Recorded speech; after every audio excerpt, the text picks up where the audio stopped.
Hello, Charlie McNamara with Paragon-Wealth Management. Today we're talking about business owners and financial planning. We're here with Jonathan Childs. So I'm going to start out with some questions we had from some of our clients. First of all, if you're a business owner, you probably spent years investing in your business. But here's a question. Is your business your retirement plan, or does it just feel like it? Well, owning your own business is actually a very good opportunity for a lot of people. It's a very incredible thing to have, but it is an asset, and that's something we need to kind of remember, that a lot of people, they focus all their energy and all their time and effort into just the business itself, but it should be treated as just one of the aspects, one of the assets of your whole financial plan. So I do believe that that's something that we need to kind of take into consideration. Excellent. So I guess you would say number one, John, separate your business and your personal finances. Yes, certainly. What would you say one of the biggest mistakes, John, that you see with business owners, like a mistake that they make? Well, a lot of times what we kind of just brought up is that they don't separate the business as finances versus the personal finances. Okay. So the business itself, obviously, it's something that's a big part of them, and they do put all the effort and attention into it.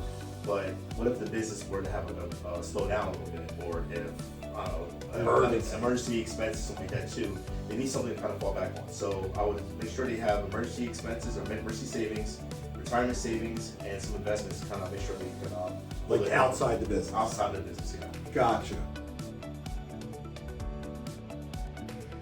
The other thing that we said is you always want to have a retirement strategy. So many business owners assume they'll just sell the business someday and that's going to be enough to take care of everything. What's your thought on that? I think that's, a lot of people do think like that, like you said, but we don't know exactly what they're going to get for that business, the value they're going to get, and we don't know exactly the timing. Right. A lot of people think like, this is their baby, the business is their baby. And so obviously you think about it probably better than maybe some other people who have no vested interest in it. Right. So I would say that it's better to have actual backup plans, some kind of retirement savings, whether it be a SEP IRA or a simple IRA, solo 401k, or a cash balance plan, something like that, that would actually be a little bit separate from the business. And whatever one you choose is actually more depending on, I guess, your goals and your personal situations, or your profitability and things like that. And I guess the fit for that type of business. Yeah. Exactly. All right, so number three, John, protect what you built. Beyond saving for retirement, what else should business owners be thinking about? Obviously, except protect what you build. So you put a lot of this effort and this time and energy into something, you want to make sure that it's protected. So I would obviously, first and foremost, probably have like a key person insurance plan, or maybe like a buy-sell agreement, something like that, in case, God forbid, something were to happen to you. Would that business be able to hold its own without you? And then also going to the personal side as well. If for some reason, if you were no longer able to work, do you have a disability insurance plan? Do you have life insurance plans? Things like that. Long-term care, something like that, that will really make sure that you're still, in a good situation. Excellent. And the other thing we talked about, number four, number four, exit strategy. So when should business owners, in your opinion, start thinking about an exit strategy? I think honestly, as soon as possible. I think a lot of people, they tend to wait and put it off until they think about retiring. I'm going to retire next year, so that's what I'm starting planning for. Right. But no, it'll be a lot smoother process, and a lot of the people involved in it will have a lot better understanding of it if you start early.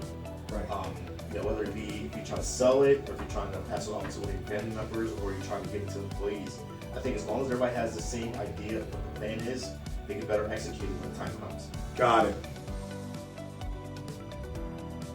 Number five, don't forget about tax plan. So taxes can be a major expense for business owners, as we know. How should they approach their tax plan?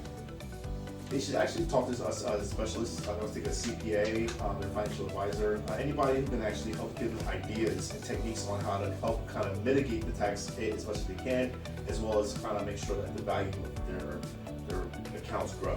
Gotcha. So I think it's something that should be, just talk to experts about that. Okay. And in closing, John, is there one takeaway you'd like business owners to remember? What would that takeaway be? Pretty much that, yeah, that it does it actually is good to have a plan in Mhm. place. Like how you put this plan in place when you put it in your business, when you create your business, when you want to get everything together. I think you need that same kind of attention and same energy and make sure yourself is taken care of as well as just the business. Okay, so in other words, we always talk to people, have a plan for your personal stuff, Yeah. have a plan for your business. Exactly. Thank you again for watching another episode of Paragon Perspectives with Jonathan Childs, our financial planner. And we'll see you next time.